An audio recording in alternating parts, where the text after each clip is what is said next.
Olá, boa tarde. O Ministério da Saúde diz que o Brasil vai receber em maio 2,5 milhões de doses da vacina da Pfizer e mais 12 milhões em junho. Na véspera da instalação da CPI da Covid, o ex-secretário de Comunicação da Presidência, Fábio Weingarten, disse à revista Veja que o atraso na compra da vacina da Pfizer aconteceu por incompetência do Ministério da Saúde durante a gestão de Eduardo Pazuello. Segundo a Organização Mundial da Saúde, as vacinas contra o coronavírus permanecem fora do alcance dos países mais pobres.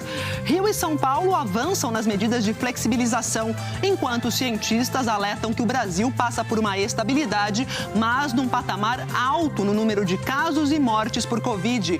Remédios do kit intubação são entregues com rótulos em mandarim e entidades pedem que sejam traduzidos. E ainda, o mundo bate mais um recorde de infectados em uma alta puxada pela Índia. Tóquio vai entrar em novo estado de emergência, faltando 3 meses para os Jogos Olímpicos. Aqui no Brasil, o governo sanciona o orçamento federal com cortes em obras, saúde e fiscalização ambiental. No último dia da cúpula de líderes mundiais sobre o clima, o presidente americano Joe Biden fala de oportunidades econômicas aliadas à preservação do meio ambiente e a diversidade celebrada no maior prêmio do cinema. O Jornal Hoje está começando.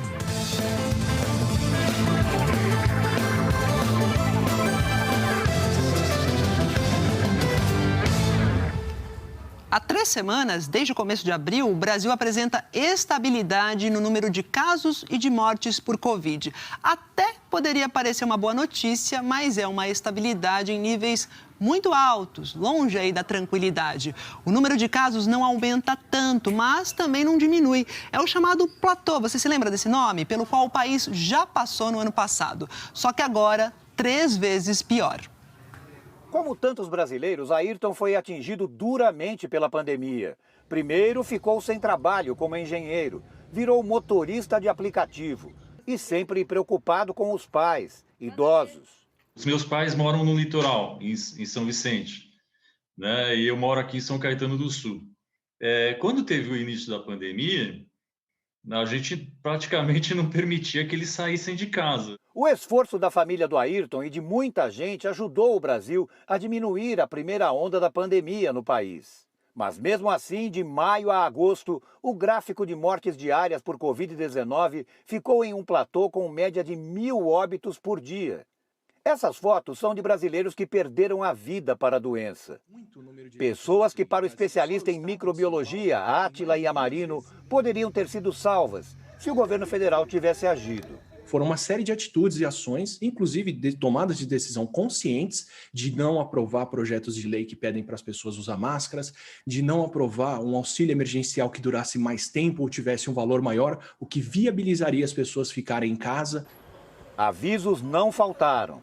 Vamos achatar a curva. Achatar a curva. Para achatar a curva, para não precisar abrir mais leitos. Mas essa expressão que a gente ouviu bastante ao longo do ano passado parece até meio esquecida agora. Ela se referia a empurrar para baixo os números de pessoas infectadas, de mortes, até um ponto em que a doença estaria sob controle. Era o chamado achatamento da curva nos gráficos. E 2021 trouxe o pior. O número de casos e mortes não só não achatou, como começou a aumentar mais do que na primeira onda. Os pais e a família inteira da irmã do Ayrton, por exemplo, foram infectados. Ele não sabe exatamente como, mas acha que houve algum relaxamento nos cuidados. A mãe, Dona Palmira, de 80 anos, morreu no início de abril. Ela já tinha tomado a vacina, mas pegou a doença antes do período necessário para o corpo desenvolver os anticorpos. É muito difícil, né, perder uma mãe assim, no caso numa pandemia e praticamente numa reta final. O meu pai, que já tinha tomado a vacina antes, ele pegou o coronavírus, mas ele não evoluiu por um caso grave. Para pesquisadores como Roberto Krenkel, do Observatório Covid-19-BR, a explosão no número de casos não tem como causa apenas o cansaço da população e o relaxamento nos cuidados. Esse crescimento do número de casos, agora, mais recente, né, desse ano, tem a ver com a chegada de uma nova variante, a variante que as pessoas chamam de P1. A principal característica dessa nova variante é que ela é mais transmissível. A gente espera que o número de mortes comece a baixar daqui a algum tempo. O problema é que o país parece ter entrado num platô 3 vezes pior do que o da primeira onda, com média de 3 mil mortes por dia. Para o epidemiologista da Universidade Federal de Pelotas, Pedro Alau, os números estão altos agora porque ainda faltam políticas duras de distanciamento social e é preciso acelerar a vacinação. Essa estratégia do Brasil de fazer lockdowns, que não são bem lockdowns, medidas de restrição que são longas e que são leves ou flexíveis, está destruindo a economia e destruindo a saúde pública do país. O lockdown bem aplicado, ele é cirúrgico, ele é curto, ele é extremamente rigoroso. Se quisermos melhorar 1,5 milhão de doses de vacina por dia, 3 semanas de lockdown nacional, e o Brasil vai começar, assim como vários outros países, a enxergar a luz no final desse túnel. Enquanto a gente não enxerga isso muito bem, a gente vê agora a evolução da pandemia aqui no Brasil. 2.070 pessoas morreram de Covid em 24 horas. Esses são os dados divulgados no boletim de 8 da noite de ontem pelo consórcio de veículos de imprensa. E agora são 383.757 pessoas que perderam a vida para a Covid-19. Em 24 horas, 50.023 casos foram confirmados. Esses números diários de casos e de mortes estão mais baixos do que nos últimos dias, né? Mas na quarta-feira foi feriado, é bom lembrar isso, né? E aí, em datas assim, as notificações diminuem. De qualquer forma, ainda são números muito altos. Desde o começo da pandemia, o Brasil soma 14.172.139 infectados. A média de novos casos por dia está em 59.149 na última semana, 11% a menos do que 14 dias atrás, dentro da faixa que é considerada de estabilidade.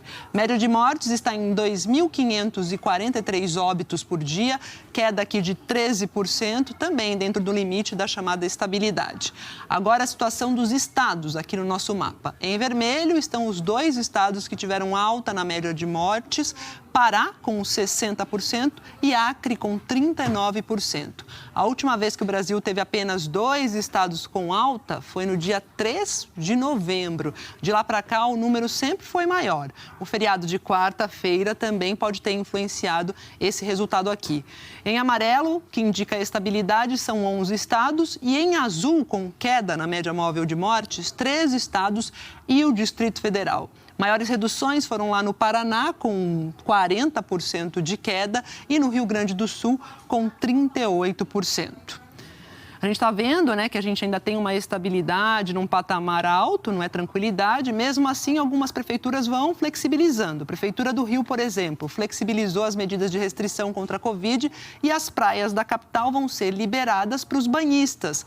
A Larissa Schmidt está aqui, está numa praia. Conta pra gente como é que vai ser essa liberação, o que mais vai poder reabrir aí no Rio de Janeiro. Larissa, boa tarde.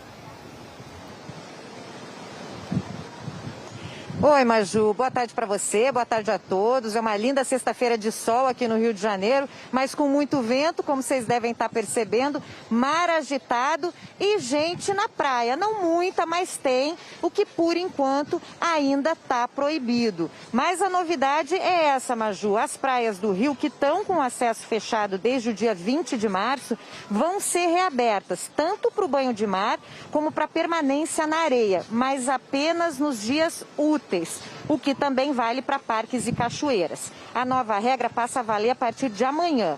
Como as restrições na orla continuam aos finais de semana e feriados, na prática, as praias ficam liberadas a partir da segunda-feira que vem até sexta-feira e assim por diante. Ambulantes e barraqueiros vão poder voltar a trabalhar nos dias úteis. Continua proibido ficar na rua e em locais públicos das 11 da noite até as 5 da manhã. Festas, shows, eventos e rodas de samba, por exemplo, ainda estão suspensos. E atividades não essenciais, como restaurantes e comércio, tiveram horário estendido. Vão poder funcionar até às 10 da noite, com 40% da capacidade em locais fechados e 60% em locais abertos, desde que sem aglomeração e respeitado o distanciamento social. Essas medidas vão valer por 10 dias até o dia 3 de maio e elas foram tomadas, segundo a Prefeitura, porque houve uma queda na procura de pacientes com Covid nas unidades de saúde da capital. A fila de espera por leitos, seja de enfermaria ou de UTI na rede SUS da capital, também reduziu. Hoje de manhã era de 62 pessoas. Já a taxa de ocupação de leitos de UTI para Covid na rede SUS da capital, essa continua alta, 95%. Maju. Então é isso, vamos com cautela, né, Larissa? Aproveita esse vento bom no rosto e esse dia que tá maravilhoso, pelo menos daqui eu sinto aqui essa maravilha de Rio de Janeiro. Obrigada, bom trabalho. Olha, aqui em São Paulo, a partir de amanhã, os restaurantes vão poder voltar a atender o público de forma presencial das 11 da manhã às 7 da noite. Bares também poderão abrir as portas, mas na função aí de restaurantes, seguindo essas mesmas regras. Salões de beleza, academias, cinemas, teatro e museus também vão poder voltar a atender de forma presencial, com no máximo 25% da capacidade de público. Parques municipais e estaduais também poderão abrir a partir do sábado, das 6 da manhã às 6 da tarde. Hora de falar de Pernambuco. O governo prorrogou até o dia 9 de maio as medidas de restrição ao comércio, mas aí tem algumas mudanças. A partir de segunda-feira, o comércio de praia vai poder voltar a funcionar das 9 da manhã às 4 da tarde, mas terá que fechar de novo nos fins de semana. Já o comércio em geral vai ganhar uma opção aos finais de semana, podendo abrir às 9 ou às 10 da manhã e ficar aberto aí por no máximo 8 horas. A Secretaria de Saúde de Pernambuco explicou que tomou essas medidas por haver uma tendência de estabilização no número de novos casos de Covid. Só que taxa de ocupação de leitos lá na rede pública do estado hoje está em 96%. E todos nós sabemos a pressão, né, e o estresse sobre os profissionais de saúde, os médicos, enfermeiros, todo mundo que está aí na linha de frente de combate à Covid. Agora, imagine ter que lidar com os rótulos dos remédios escritos em chinês, em mandarim. Os kits de intubação que foram doados por empresas na semana passada estão assim. O Ministério da Saúde enviou informações em português sobre o uso e a conservação desses medicamentos. Mas, para evitar erros, entidades médicas se uniram para padronizar também a rotulagem em português.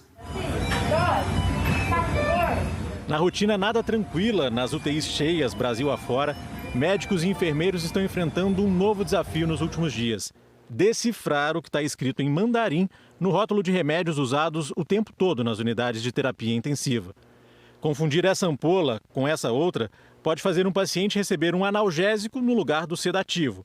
Para evitar isso, 5 associações de profissionais que trabalham nas UTIs fizeram a pedido do Conselho Nacional de Secretários de Saúde e do das Secretarias Municipais de Saúde um ofício com orientações para identificar as ampolas e as caixas. E o documento deixa clara a importância desse cuidado nesse momento.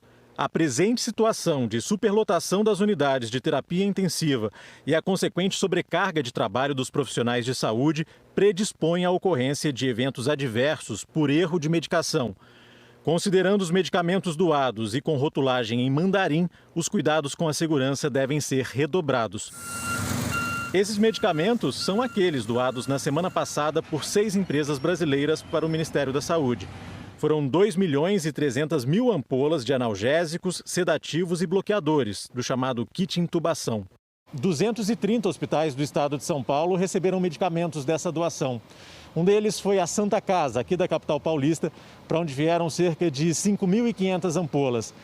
O Conselho das Secretarias Municipais de Saúde disse que o Ministério mandou, junto com os medicamentos, um documento em português com informações sobre o uso deles e que o pedido de orientações para rotular as ampolas e as caixas foi um cuidado a mais. As associações orientam os hospitais a rotularem os medicamentos importados de uma forma que os profissionais de saúde consigam identificar as substâncias sem dificuldade.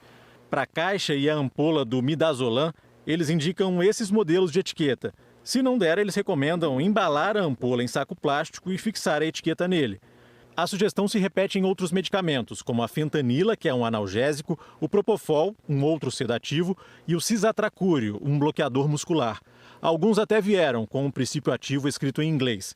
A Sociedade Brasileira de Anestesiologia reconhece que a doação foi uma ajuda muito importante e reforça que a única preocupação deve ser com a identificação correta de cada um dos medicamentos. Os medicamentos, eles precisam ter uma bula em português, isso é a norma nos medicamentos importados, porém, nessa doação e devido à absoluta urgência de se repor os estoques que estão muito baixos em diversas unidades do país, em diversos estados. Isso foi distribuído rapidamente com um formulário, numa bula completa. As nossas sociedades acharam que seria útil fazer umas recomendações importantes para evitar eventos adversos por troca de medicamento, dosagem errada e etc.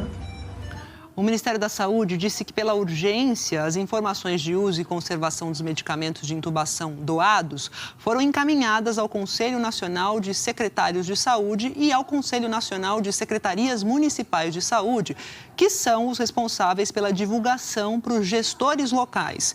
E que a medida emergencial foi necessária diante da necessidade de distribuição rápida para todos os estados que estavam com estoques críticos. A Anvisa disse que, em virtude da pandemia, esses medicamentos poderão ser importados em outros idiomas e que o importador deverá disponibilizar informações de rótulos e instruções em português para o uso correto do produto. A Secretaria do Estado de São Paulo diz que distribui os medicamentos com as orientações enviadas pelo Ministério da Saúde e reiteradas pela assistência farmacêutica da Secretaria do Estado e que há bulas também em inglês. Vamos lá para Minas Gerais. 2 servidores do governo mineiro foram exonerados hoje por tentar interferir na investigação da CPI dos fura-fila da vacina.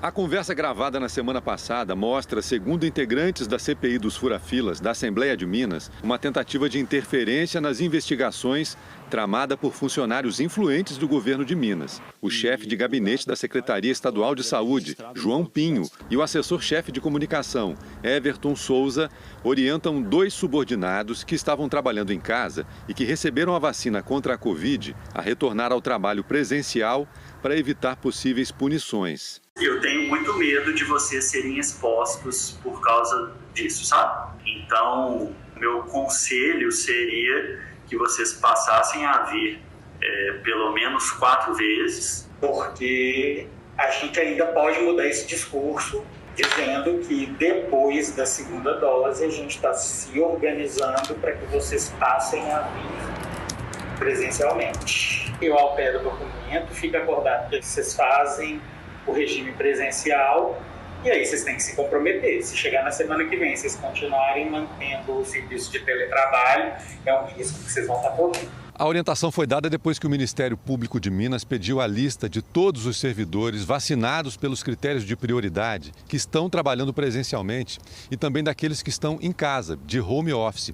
Esse é o caso dos 2 funcionários que receberam conselho para voltar ao trabalho presencial. O presidente da CPI aqui na Assembleia diz que a conversa revela a prática de pelo menos 2 crimes. O crime de obstrução de justiça, que é toda aquela engenharia que eles fazem para tentar enganar o Ministério Público e a CPI, e também o de falsidade ideológica, que foi confessado quando eles dizem, num determinado momento, que foi mandado um documento como informação falsa para o MP e para a Assembleia, dizendo que funcionários que estavam em home office estavam trabalhando. Além disso, há a possibilidade do crime de prevaricação, porque eles sabiam disso e não comunicaram às autoridades. Hoje, o governo de Minas publicou uma edição extraordinária do Diário Oficial com a exoneração dos 2 gestores envolvidos no caso e mandou a Controladoria Geral do Estado investigar os 2 servidores concursados que aparecem na gravação. A CPI dos fura-filas da Assembleia de Minas foi anunciada no dia 13 de março, mesma data em que o governador Romeu Zema demitiu o então secretário de Saúde, Carlos Eduardo Amaral, que admitiu ter tomado a vacina fora dos critérios do Plano Nacional de Imunização. Ontem, a subsecretária em Vigilância e Saúde, Janaína Passos de Paula, reconheceu em depoimento aos deputados que servidores que estão trabalhando em casa não deveriam ter sido vacinados antes de funcionários da linha de frente. O memorando ele serve realmente para organizar o processo e deveria aí ser seguido pelas chefias o encaminhamento na ordem de preconizados, né? Então, caso se houve aí servidores em teletrabalho, trabalhadores da saúde, desculpa, em teletrabalho, que foram vacinados, não era o momento deles serem vacinados. Então, de fato, em tese, se isso aconteceu, está errado. Sim. E sobre as exonerações, o governador de Minas, o Romeu Zema, disse que mantém a posição de que as apurações sobre a vacinação de servidores da Secretaria Estadual de Saúde sejam feitas de forma ampla, transparente e com total colaboração do governo com os órgãos de controle.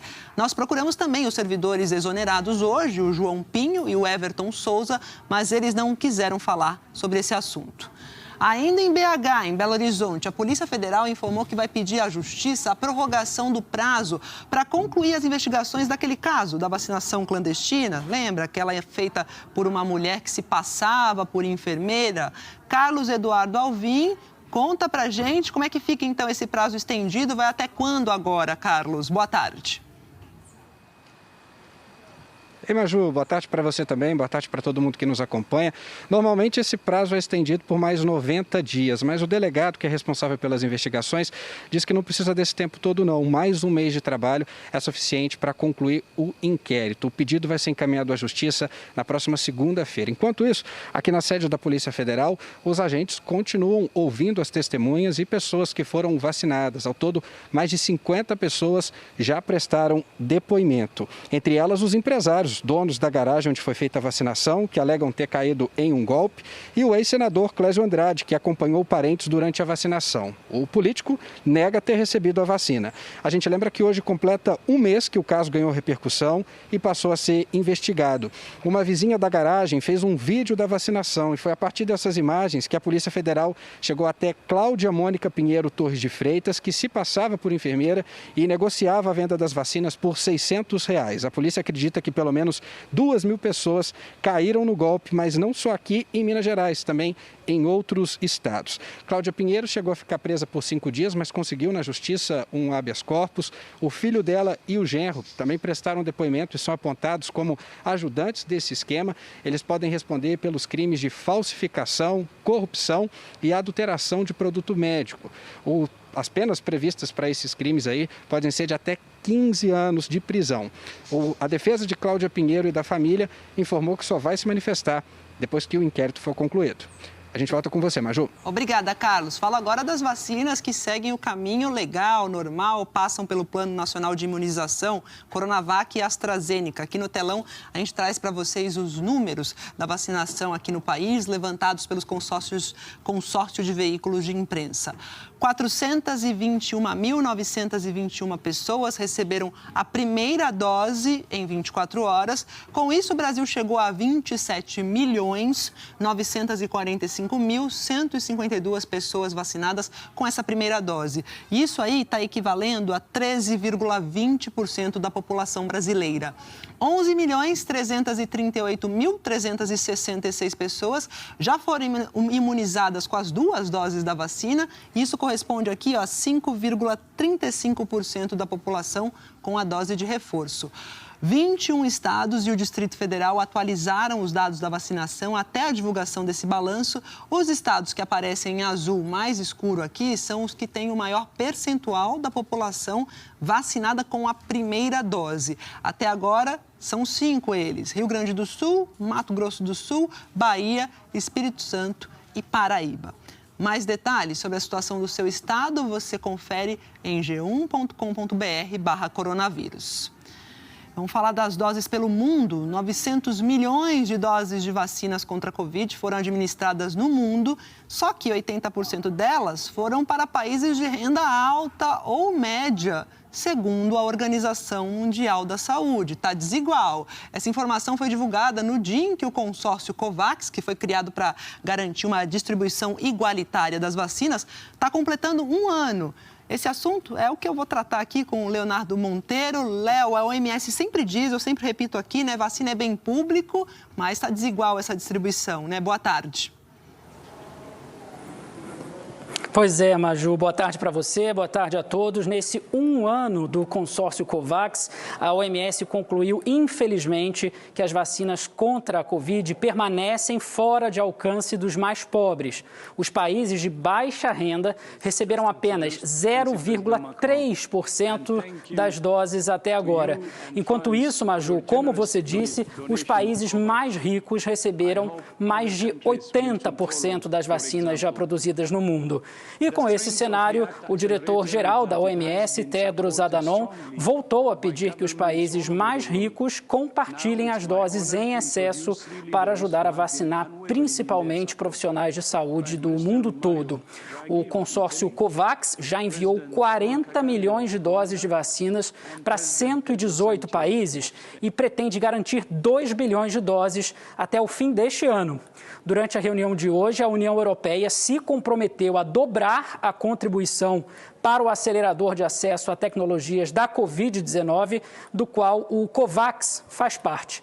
Por enquanto, o bloco não vacinou uma grande parte da população, como os Estados Unidos, por exemplo, mas tem vários contratos fechados para adquirir vacinas contra a Covid. Hoje, a União Europeia fechou mais um acordo com a Pfizer-BioNTech para a compra de mais de 1 bilhão e 800 mil doses da vacina, Maju. Esse é o terceiro contrato fechado pelo bloco com as duas empresas, que já acertaram a entrega de 600 milhões de doses nos 2 contratos anteriores. Com este novo acordo, será possível vacinar os 450 milhões de habitantes da União Europeia e a expectativa é que isso aconteça pelos próximos 2 anos. Maju. 2 anos, então, Léo. Obrigada, viu, pelas informações e bom trabalho. Olha, e puxado pela Índia, o mundo bateu pelo 2º dia seguido o recorde de casos de Covid registrados em 24 horas. Essas informações são do site Nosso Mundo em Dados, que é vinculado à Universidade de Oxford. Foram quase 900 mil infectados e 37% deles estão na Índia. Com esse aumento de casos, a Índia entrou hoje na lista vermelha do Reino Unido. Vou para Londres falar com o correspondente Rodrigo Carvalho, né? Porque a partir de hoje as viagens entre Índia e Reino Unido estão bem mais restritas. Rodrigo, traga os detalhes para a gente. Salve. Boa tarde.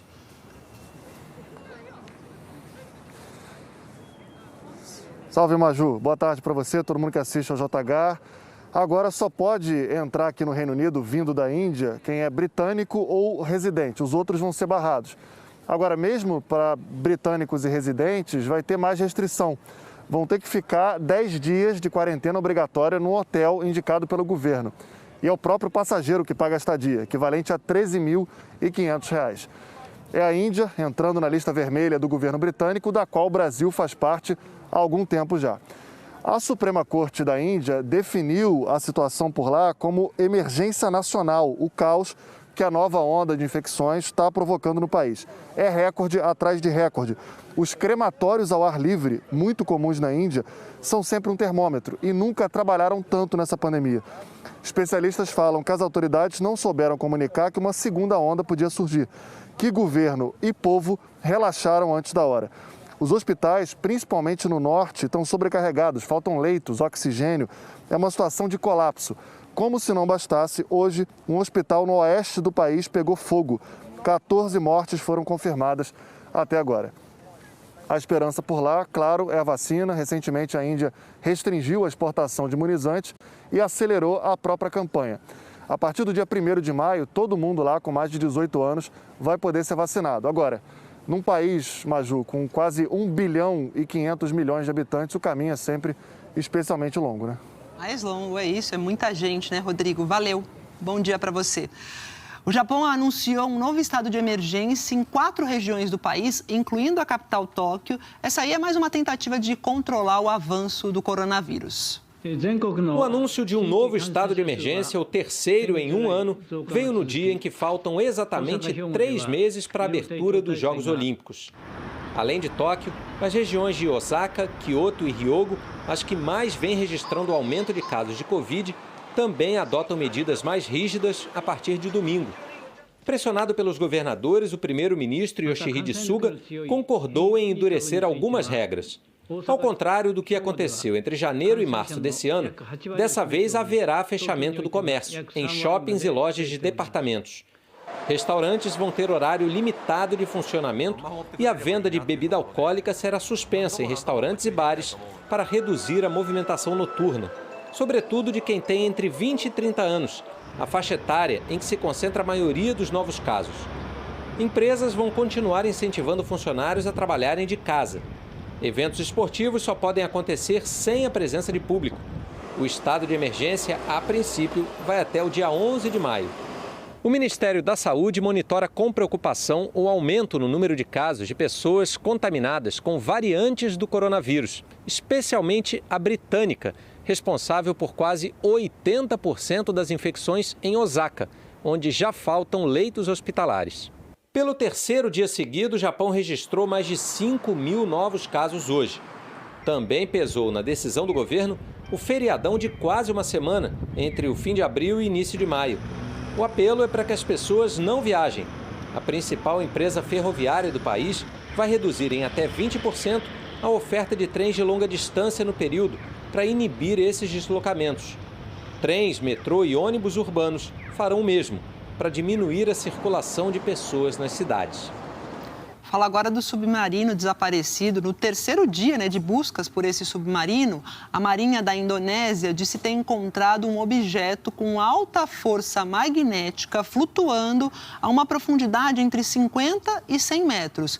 A Marinha espera a chegada ainda hoje de um navio de guerra equipado com sonar de alta tecnologia para identificar o objeto. O Krinangala 402 desapareceu na quarta-feira com 53 tripulantes durante um exercício militar no Estreito de Bali. Segundo a Marinha, o oxigênio a bordo deve acabar nas próximas horas. Uma frota que é composta por 21 navios de guerra indonésios, um submarino e barcos menores participam das buscas. No segundo e último dia da cúpula de líderes sobre o clima, convocada pelos Estados Unidos, o presidente Joe Biden chamou atenção para as oportunidades que os países podem explorar ao fazer a transição para uma economia que respeite o meio ambiente, uma economia verde. Quem conta para a gente é o Tiago Eltz, que está lá em Nova York, né? Cadê o Tiago? Está aqui, apareceu o Tiago. Fala para a gente o que Biden falou nesse último dia de cúpula de líderes sobre o clima, Tiago. Boa tarde. Oi, boa tarde, Maju. Boa tarde a todos do Brasil. O presidente Joe Biden tentou destacar, então, essas oportunidades, né? Desenhar um futuro onde o combate às mudanças climáticas não traz só desafios, mas também pode trazer ganhos.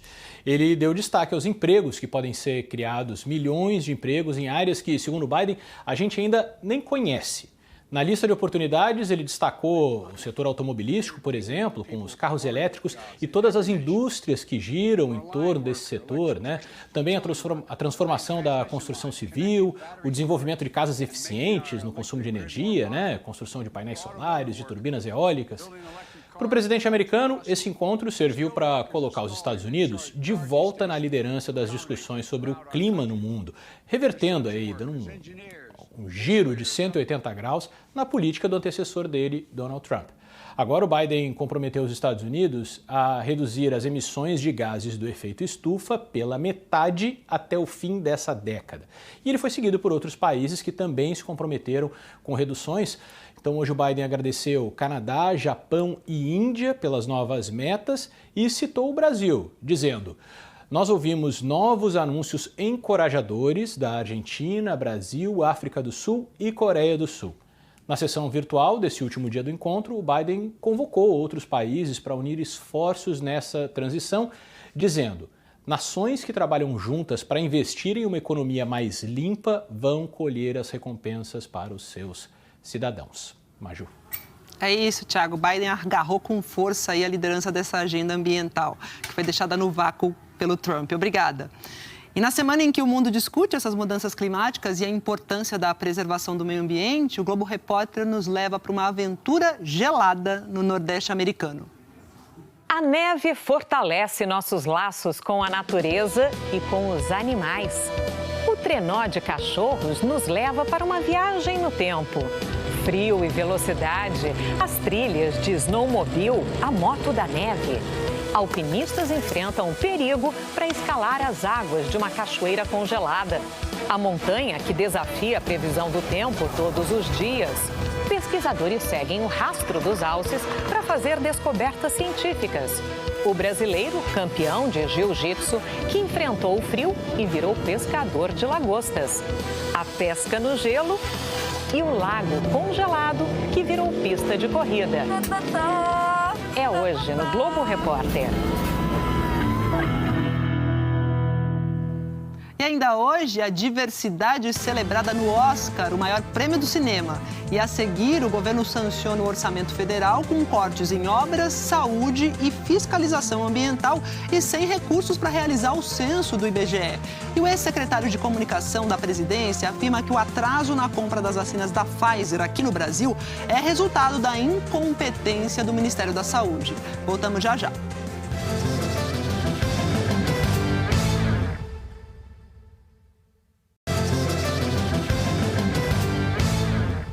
A 14ª remessa de vacinas contra a Covid do Ministério da Saúde começou a ser distribuída pelos estados para as prefeituras. Aí, com essas novas doses, cidades que tinham suspendido a vacinação vão poder retomar a campanha. Mas só que em alguns lugares a quantidade de Coronavac é insuficiente para atender todos que aguardam a segunda dose. O Ministério da Saúde distribuiu 3,5 milhões de doses, 2.800.000 da vacina de Oxford de AstraZeneca, produzida pela Fiocruz, e 700.000 da Coronavac, do Instituto Butantan. Natal estava sem Coronavac desde segunda-feira. A capital do Rio Grande do Norte tem mais de 9.000 pessoas com a segunda vacina atrasada. Apenas 10.400 doses chegaram para o estado inteiro. Campo Grande pretende retomar agora à tarde a aplicação da segunda dose da Coronavac para quem tinha agendamento até o dia 20 de abril. Mato Grosso do Sul começou a distribuir hoje pela manhã as 45.500 doses que acabaram de chegar. Com a nova quantidade, profissionais de saúde a partir dos 35 anos também poderão ser imunizados. Curitiba, que estava com a imunização suspensa desde a segunda-feira, vai retomar amanhã com a vacinação de pessoas com 64 anos. Na semana que vem, pretende vacinar quem tem 63.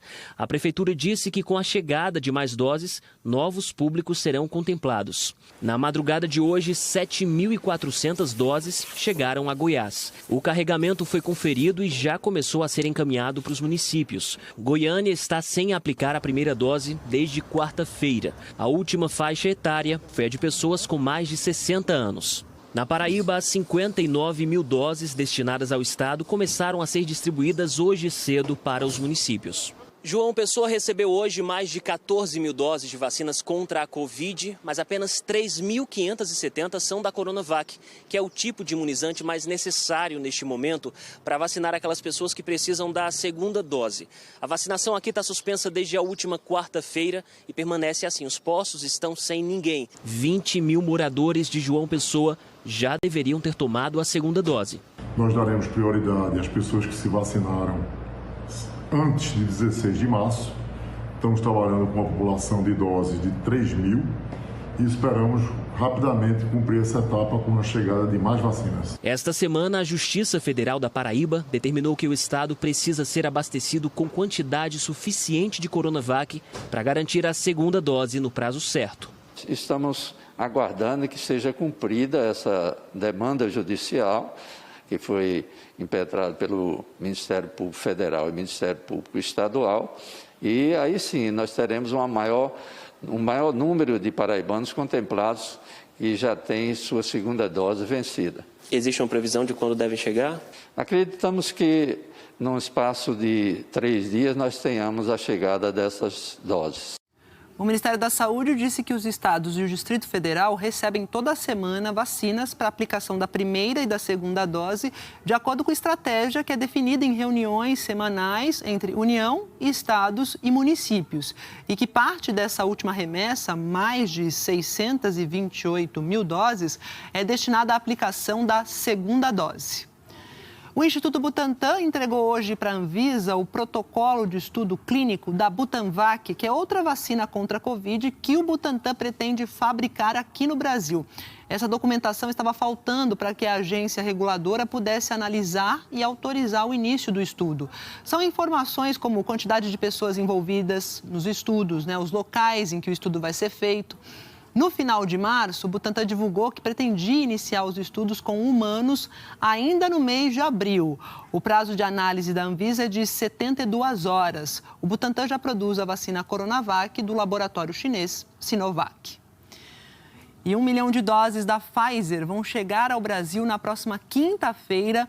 O Ministério da Saúde afirma que a distribuição aos estados deve começar no mesmo dia. É a primeira remessa de um total de 100 milhões de doses compradas da Pfizer. Em maio, chegam outros 2 milhões e 500 mil doses e, em junho, mais 12 milhões. O secretário executivo do Ministério disse que a orientação é que as doses sejam usadas, nesse primeiro momento, somente nas capitais, por causa da refrigeração especial do imunizante, que é entre 25 e 15 graus negativos.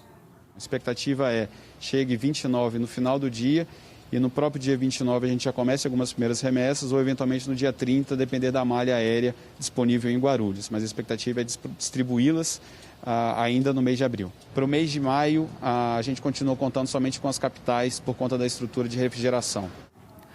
O ex-secretário de Comunicação da Presidência da República, o Fábio Weingarten, disse em entrevista à revista Veja que o atraso na compra das vacinas da Pfizer aqui no Brasil é resultado da incompetência do Ministério da Saúde. Na véspera da instalação da CPI da Covid, que vai investigar a atuação do governo federal no combate à pandemia, o agora ex-secretário procurou blindar o presidente Jair Bolsonaro de eventuais responsabilidades na condução desse assunto. O ex-secretário de Comunicação, Fábio Weingarten, disse que o atraso do governo na aquisição de vacinas da Pfizer foi motivado por incompetência e ineficiência do Ministério da Saúde, na época, sob gestão de Eduardo Pazuello. O ex-secretário afirmou que soube que a Pfizer havia procurado o Ministério para falar das vacinas no ano passado e não teve resposta. Por isso, ele mesmo procurou o CEO da empresa. Na entrevista, afirmou que os diretores da Pfizer foram impecáveis, se comprometeram a antecipar entregas, aumentar os volumes e toparam até mesmo reduzir o preço da unidade. Infelizmente, as coisas travavam no Ministério da Saúde. O ex-secretário de Comunicação falou ainda que a equipe do Ministério da Saúde não era preparada. Havia o excesso de burocracia e de pessoas despreparadas que estavam cuidando dessa questão. Ao ser questionado pela revista por que o acordo com a Pfizer não ocorreu antes, respondeu: incompetência e ineficiência. Quando você tem um laboratório americano com 5 escritórios de advocacia apoiando uma negociação que envolve cifras milionárias e do outro lado um time pequeno, tímido, sem experiência, é isso que acontece. Mas não citou o nome de Pazuello. Estou me referindo à equipe que gerenciava o Ministério da Saúde nesse período. E procurou blindar Bolsonaro. O presidente Bolsonaro está totalmente eximido de qualquer responsabilidade nesse sentido. Ele era abastecido com informações erradas. Não sei se por dolo, incompetência ou as duas coisas. Mas ao longo da pandemia, o presidente Jair Bolsonaro se manifestou várias vezes contra a compra de vacinas. Em dezembro, durante um evento em Porto Seguro, na Bahia, Bolsonaro criticou o contrato da Pfizer. Lá na Pfizer, está bem claro lá no contrato, nós não nos responsabilizamos por qualquer efeito colateral. Se você virar um jacaré, é problema de você, pô. A primeira vez que a Pfizer tentou vender vacinas para o Ministério da Saúde foi em junho do ano passado. O governo recusou a oferta porque não concordou com cláusulas do contrato, já aceitas em vários países que já tinham comprado as vacinas da empresa. Segundo a Pfizer, foi oferecida ao governo brasileiro a possibilidade de compra de 70 milhões de doses ainda em agosto, com entrega prevista para dezembro do ano passado. Só no mês passado, o governo voltou atrás e assinou a compra de vacinas da Pfizer. O presidente Jair Bolsonaro também mandou Pazuello cancelar a intenção de compra da vacina Coronavac, anunciado na véspera pelo ex-ministro. Em um vídeo gravado ao lado de Bolsonaro, Pazuello comentou a decisão do presidente. Senhores, é simples assim. Um manda e o outro obedece.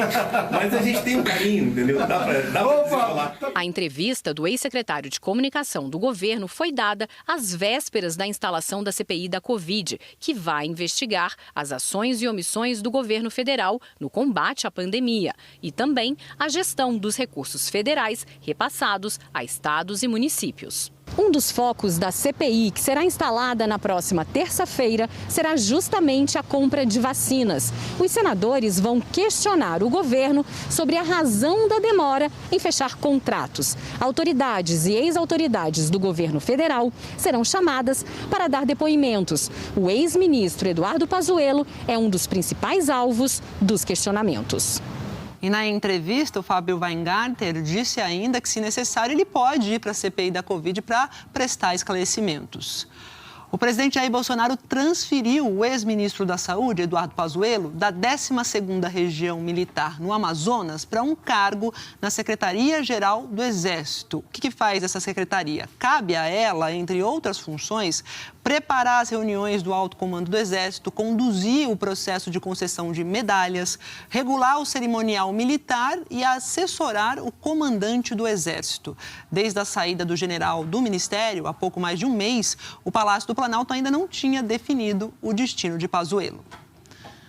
A Polícia Federal apreendeu hoje mais de R$400 mil em uma operação que investiga irregularidades na contratação de uma organização social que administra hospitais em 3 cidades paulistas.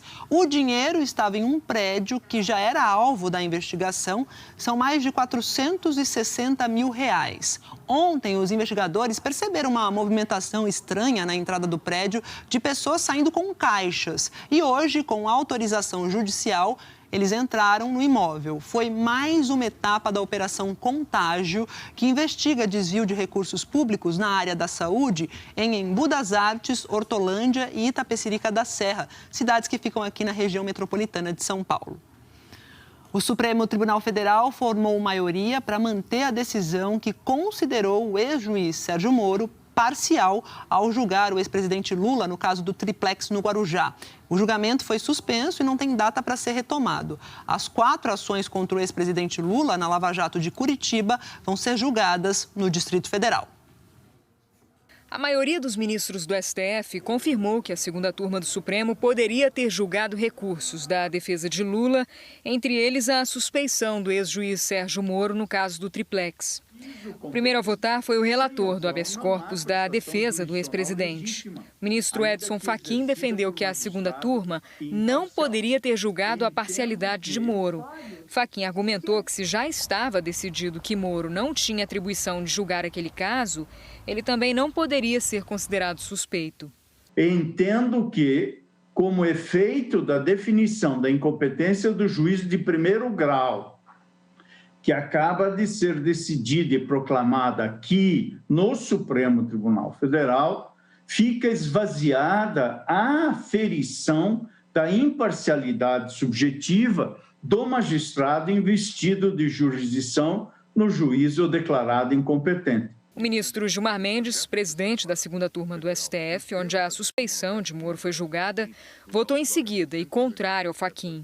Gilmar defendeu que a incompetência da Vara de Curitiba e a suspeição de Moro são assuntos que não se misturam e criticou o fato de a decisão da segunda turma ser submetida a uma validação do plenário. O STF tem de dizer se Moro, para além de ter sido considerado incompetente, foi suspeito.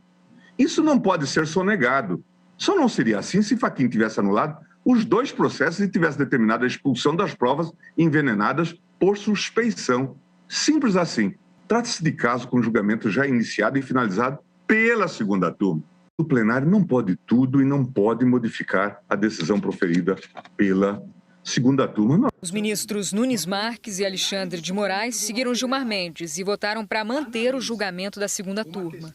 O ministro Luiz Roberto Barroso acompanhou o relator e votou para extinguir a decisão da turma, transferindo a palavra final para o plenário. Barroso também fez uma defesa firme da Operação Lava Jato, do combate à corrupção e da punição dos culpados.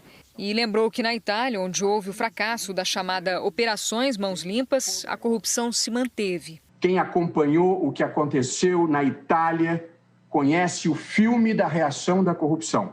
Na Itália, a corrupção conquistou a impunidade. Aqui entre nós, ela quer mais. Ela quer vingança. Quer ir atrás dos procuradores e dos juízes que ousaram enfrentá-la, para que ninguém nunca mais tenha a coragem de fazê-lo. No Brasil, hoje, nós temos os que não querem ser punidos, o que é um sentimento humano e compreensível.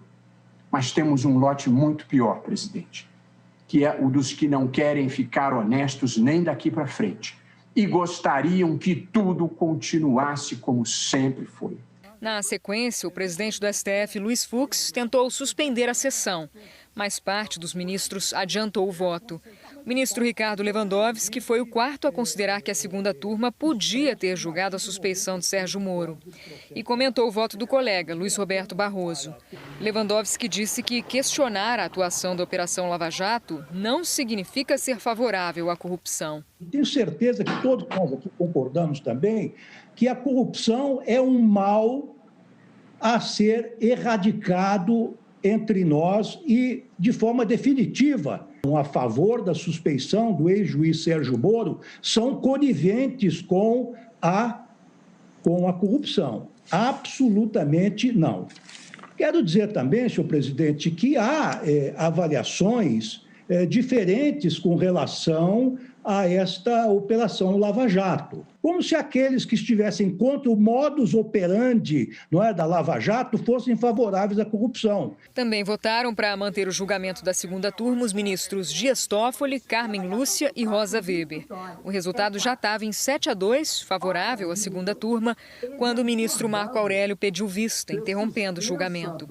Após esse momento, houve um início de discussão entre os ministros Gilmar Mendes e Luiz Roberto Barroso. E Luiz Fux encerrou a sessão.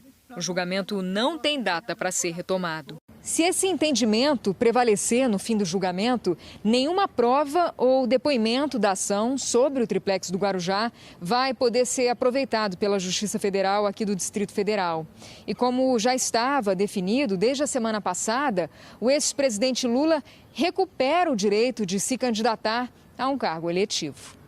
E um dos processos contra o ex-presidente Lula já chegou à Justiça Federal de Brasília. É o que trata das doações da Odebrecht ao Instituto Lula.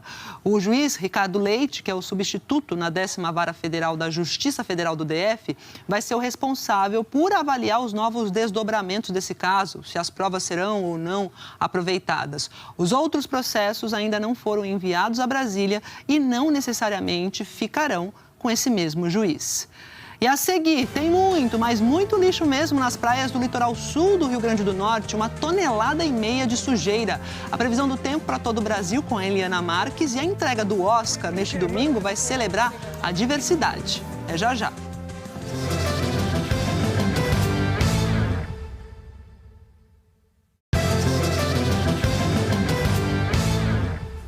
O presidente Jair Bolsonaro sancionou o orçamento de 2021 com vetos. Os cortes somam quase 20 bilhões de reais e atingem, inclusive, o Ministério da Saúde em meio à pandemia. E essa falta de dinheiro também vai afetar o censo, que não vai mais ser feito, não vai ser mais realizado esse ano. A sanção do orçamento saiu nas últimas horas do prazo para recompor os recursos para bancar as despesas obrigatórias que tinham sido reduzidos no Congresso. O Planalto fez um corte de quase 20 bilhões de reais, vetou emendas do relator, de comissões do Congresso e despesas facultativas do governo. Os ministérios mais afetados são o do Desenvolvimento Regional, mais de 8 bilhões e 600 milhões de reais. O de Infraestrutura, 2 bilhões e 700 milhões de reais. Os dois ministérios somam mais da metade dos cortes. Em terceiro lugar, o Ministério da Saúde, com corte de 2 bilhões e 200 milhões de reais. O Ministério da Defesa, que vinha sendo poupado, vai ter que reduzir gastos em quase 2 bilhões. E o Ministério da Educação sofreu cortes de 1 bilhão e 100 milhões de reais.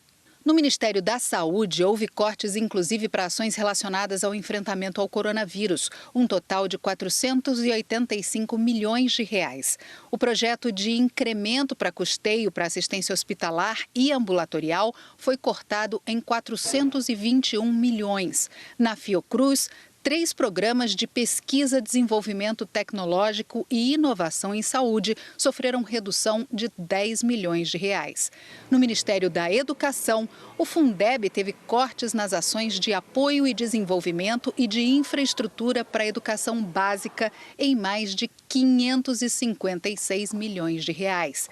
Programas de apoio ao funcionamento e à expansão e modernização das instituições federais de ensino superior perderam mais de 128 milhões. O governo também bloqueou 9 bilhões de reais em gastos dos ministérios. Somados aos cortes, em tese, é suficiente para recompor os recursos para pagamento dos gastos obrigatórios que tinham sido retirados pelo Congresso. Foram 26 bilhões. Nos bloqueios, os ministérios do Meio Ambiente e da Saúde não foram incluídos. O que teve maior valor contingenciado foi o da Educação, 2,7 bilhões de reais. A equipe econômica deu uma entrevista coletiva para explicar os cortes. O secretário de Orçamento disse que é preciso relativizar o bloqueio no Ministério da Educação, porque equivale a uma grande fatia das despesas não obrigatórias. Todas essas decisões de bloqueio foram consideradas pela execução que está acontecendo, tentando minimizar o problema durante o exercício. A educação, na verdade, ela é um terço praticamente da despesa discricionária livre. Na negociação com o Congresso para atender a demanda da base aliada, o governo manteve grande parte das emendas parlamentares e, por isso, teve que apertar muito o cinto. As despesas não obrigatórias, que são as que podem ser reduzidas, estão no menor valor das últimas décadas. Costumavam ficar acima de 100 bilhões de reais. Este ano devem ficar perto de 80 bilhões de reais. Um exemplo prático deste corte. Pela primeira vez, não será feito o censo populacional por falta de dinheiro. Não há previsão orçamentária para o censo. Portanto, ele não se realizará em 2021. As consequências e gestão para um novo censo serão comunicadas ao longo desse ano, em particular a partir de decisões tomadas na Junta de Execução Orçamentária. O diretor executivo da Instituição Fiscal Independente diz que os cortes e o contingenciamento colocam as contas do governo mais próximas do cumprimento do teto de gastos, que é o limite constitucional para crescimento das despesas. Agora, o receio é de paralisação de atividades ao longo de todo o ano. Os cortes, eles viabilizam no papel o chamado teto de gastos, que é o grande desafio. Porque quando foram feitos os inchaços nas despesas pelo Congresso, sob o acompanhamento do Ministério da Economia, isso produziu um descasamento na regra do teto, um rombo de 31,9 bilhões pela nossa conta. Agora, esse rombo praticamente sumiu, ainda ficou uma pequena diferença, mas assumiu-se um outro risco. O risco de, com os cortes que foram feitos, você paralisar serviços essenciais. O Jornal Hoje mostrou ontem que o número total de pessoas mortas no Brasil em confrontos com a polícia teve uma ligeira redução no ano passado, 3% de queda, mas em 17 estados houve crescimento dessas mortes. Os dados foram divulgados pelo Monitor da Violência, que é um levantamento exclusivo do G1. Em Mato Grosso, o aumento foi de 83% em relação a 2019. A Secretaria de Segurança Pública de Mato Grosso disse que a polícia nunca inicia o confronto, mas que entende que houve aumento dos óbitos pela atividade policial e que isso se deu em razão da ação de facções criminosas. A Secretaria disse ainda que não coaduna com excessos e que sempre que uma morte por policial em confronto é identificada, o caso é submetido às corregedorias, passando pelo crivo do Ministério Público e do Poder Judiciário. Praias lá do Rio Grande do Norte amanheceram com uma grande quantidade de lixo, tem até material hospitalar. Veja só, desde terça-feira, moradores e prefeituras de 4 municípios do Litoral Sul já recolheram 1,5 toneladas de lixo comum e equipamentos usados em hospitais, como seringas e tubos de coleta de sangue. Segundo as prefeituras, o IBAMA e o Instituto de Defesa do Meio Ambiente de Natal vão ser notificados. E 12 toneladas de lixo também chegaram a 2 praias de João Pessoa e foram recolhidas. A Secretaria de Meio Ambiente do município disse que ainda não conseguiu apurar de onde veio o lixo, mas diz que marés altas podem ter trazido os resíduos de outros estados para o litoral paraibano. A nossa equipe entrou em contato com o IBAMA, que falou que estava checando a informação com os órgãos de fiscalização. Já a Marinha respondeu que não há registro de acidentes marítimos que justifiquem a presença desses resíduos. Vamos falar agora de previsão do tempo. Eliana Marques tinha falado de mar alto, onda pesada, mas eu quero saber o que vem para hoje, Eliana. Boa tarde. Boa tarde para você, Maju. Boa tarde a todos. Olha, hoje o dia começou com geada fraca lá na Serra Catarinense e no estado. Os portos de Itajaí e Navegantes ainda estão fechados pelo 3º dia seguido por causa do mar agitado. Mas a tempestade subtropical Potira começou a perder força. A chuva já enfraqueceu entre o litoral norte do Rio Grande do Sul e até o litoral de São Paulo, já que, olha, no oeste da região sul e também de Mato Grosso do Sul, pode ter alguma pancada de chuva hoje. Nessa área amarela aqui, tempo firme, inclusive em Campo Grande, a gente tem imagens de lá ao vivo, com nuvens aí, né? Parece uma névoa, mas não tem previsão de chuva por lá e a temperatura pode chegar aos 31 graus. Em Curitiba, nada de chuva também, céu claro com máxima de 22 graus. E o Rio de Janeiro amanheceu com 16 graus, foi a menor temperatura do ano até agora na cidade. Hoje tem sol por lá, máxima de 29, à noite a temperatura cai para 21 graus, sem chuva também. E no Nordeste, Maceió, não tem previsão de chuva hoje, temos imagens ao vivo de Maceió, temperatura na casa dos 30 graus. Agora, em Salvador, já choveu muito. Teve enchente na capital baiana, veículo boiando e na cidade de Entre Rios, uma cratera se abriu aí na rodovia BA-99, é uma importante ligação da Bahia com Sergipe. Essas imagens são de Cléo Menezes. Vai chover mais na Bahia, principalmente no recôncavo baiano, também aqui entre Ceará, Piauí e Maranhão e na região norte, onde o risco de transbordamento de rios continua, no Amazonas, no Pará e também no Amapá, Maju. E fim de semana? Bom, vamos falar então da chuva que vai continuar entre o norte e o nordeste do Brasil. Amanhã também em alerta para temporal, essa área em laranja entre o oeste de Mato Grosso do Sul e da região sul até o noroeste do Rio Grande do Sul. Na Serra Catarinense, possibilidade de geada de novo amanhã. E o frio vai se espalhar mais no começo da próxima semana. No domingo, uma frente fria avança pela região sul e provoca chuva. E na segunda-feira, ela chega a São Paulo, onde chove também. Até domingo, sem chuva aqui na capital paulista, tardes cada dia mais quentes, só que as manhãs e noites continuarão frias. E na terça-feira, a temperatura sobe bem pouco, máxima de 22 graus. Cuiabá também vai ter uma queda nas temperaturas, depois do calorão de hoje e de amanhã, com máximas de 36 graus. Dá uma olhada no domingo, a temperatura não passa dos 27 graus. Segunda-feira tem uma garoa de manhã, são esses 3 milímetros aqui, e a máxima vai ser de 26 graus lá em Cuiabá. E a friagem vai avançar até o sul da região norte. Em Vilhena, que fica em Rondônia, a semana vai começar com mínimas, olha, de 18 graus na segunda-feira, mínima de 18 também na terça. Essa temperatura aqui para Vilhena é uma temperatura considerada baixa, considerada fria. Tem muito a ver com a chuva que vai chegar lá, olha, 40 milímetros domingo, 20 segunda-feira, por causa do avanço das instabilidades que seguem o trajeto da frente fria. E com isso a gente está falando de novo da primeira onda de frio do ano, Maju. Aquela que você cravou aqui com letras garrafais ontem. É isso, Eliana. Obrigada, bom fim de semana. Bom fim de semana para você, eu tô aqui amanhã, a gente se vê. Bom trabalho. Obrigada. A NASA, a Agência Espacial Americana, e a empresa californiana SpaceX mandaram hoje 4 astronautas para a Estação Espacial Internacional.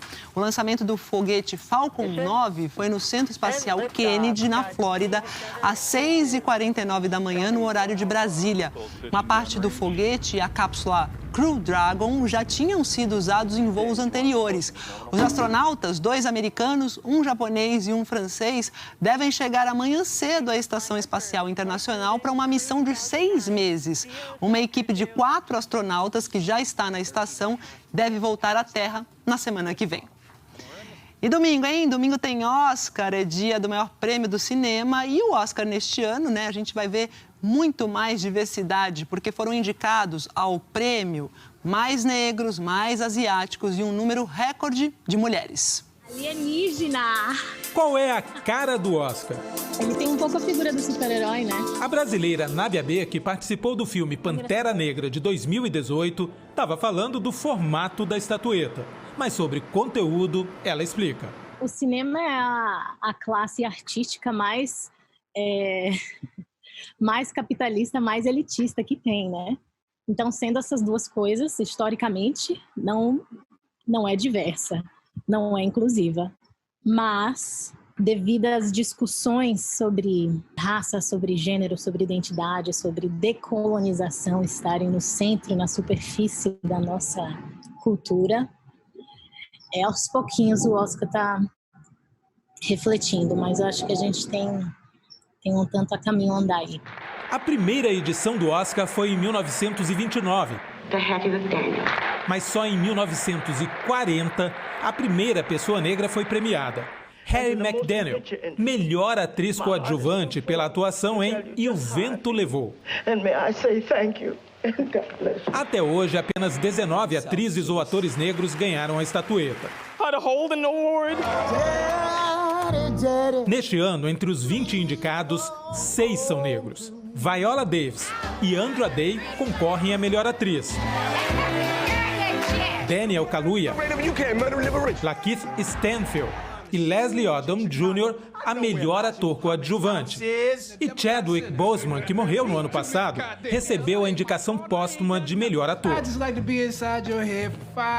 O cineasta e produtor Humberto Neiva acredita que as escolhas vão ser mais inclusivas. Eu acho que esse ano não vai ser só uma representatividade de indicados. Eu acho que esse ano vai ter, sim, grandes ganhadores, mulheres, negros. A indústria do cinema deu uma guinada que vai além da questão da cor. Outras indicações inéditas neste ano aumentaram a diversidade também de gênero e de origem dos participantes. Steven Yeun é o primeiro asiático-americano indicado a melhor ator. Riz Ahmed é o primeiro de origem paquistanesa e muçulmano. Yoon Jung-yoon é a primeira coreana na disputa de melhor atriz coadjuvante. A participação feminina atingiu um recorde, 76 indicações.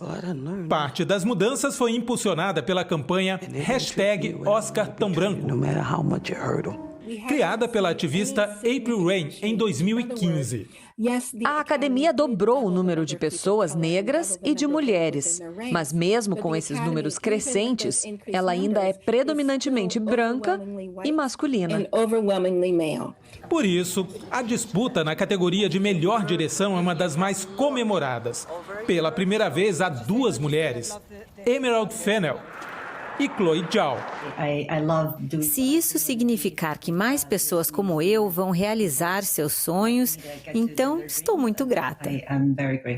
O cinema tem o poder de inspirar o público e também é inspirado por ele. O Oscar é um retrato do momento, de transformação. A atriz indiana Priyanka Chopra diz que a inclusão não pode parar.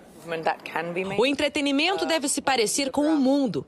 E o mundo é uma incrível mistura de pessoas de todos os lugares. A mudança de percepção vem em parar de tentar me encaixar no que eu via quando criança e sim saber que uma pessoa brasileira, jamaicana, que fala mais de uma língua, que vem de diversas culturas, de diversas raças, também faz parte desse coletivo. Então eu ouso dizer que eu faço parte dessa mudança. É isso, gente. O G1 e o Globoplay transmitem a cerimônia do Oscar no domingo, desde o tapete vermelho, a partir das 7h30 da noite, horário de Brasília. E na Globo, a transmissão começa depois do Big Brother Brasil. O Jornal Hoje termina por aqui. Você acompanha as outras notícias no Jornal Nacional e para rever as reportagens, vai lá ao Globoplay. Boa tarde, ótimo fim de semana. Até mais.